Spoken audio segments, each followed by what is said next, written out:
Welcome in. Everything seems to be working and a couple of viewers already. That's kind of cool. And we are slightly early, which is also good. Maybe we can start on time today. Who knows? Welcome in to the two of you who are already watching. How are you? Check. Now, if that works. If the bot is alive already.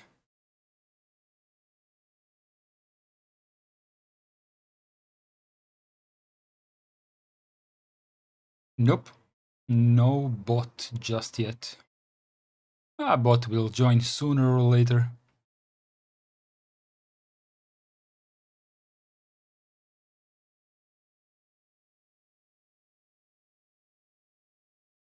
Right. Creating partitions. Let me post this link on Matrix chat. Just because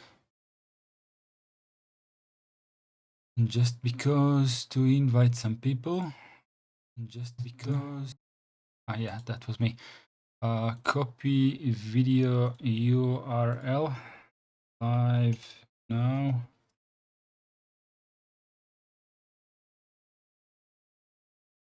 Good.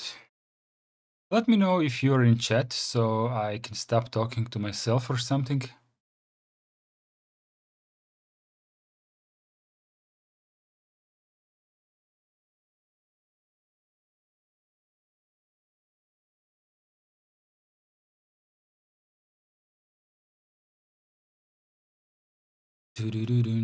No one says hello.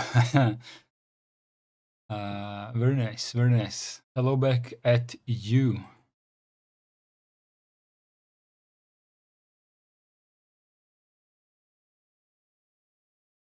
Oh, the bot works. Good, good. Let me try pick command once again. Now it should respond.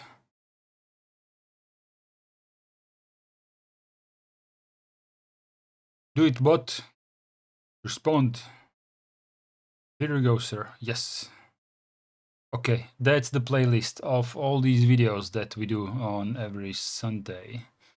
If you want to peek back at the past one from the last Sunday, because it's the same lesson as we started then, but it was so long that we had to cut it roughly halfway. I don't know how much in the percentage did we stop, but we stopped somewhere around here.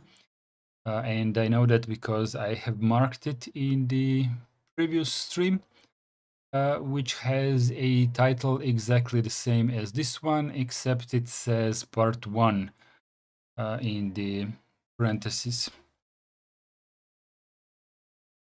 This is where we start in roughly 10 minutes when everyone joins.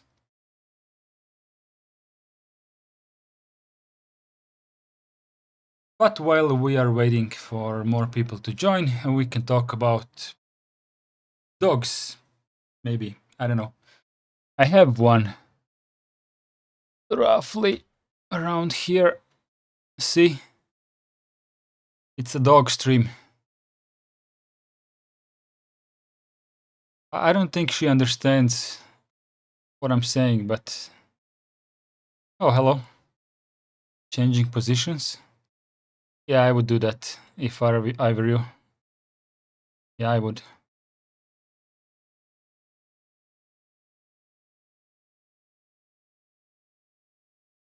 I can place the camera somewhere here.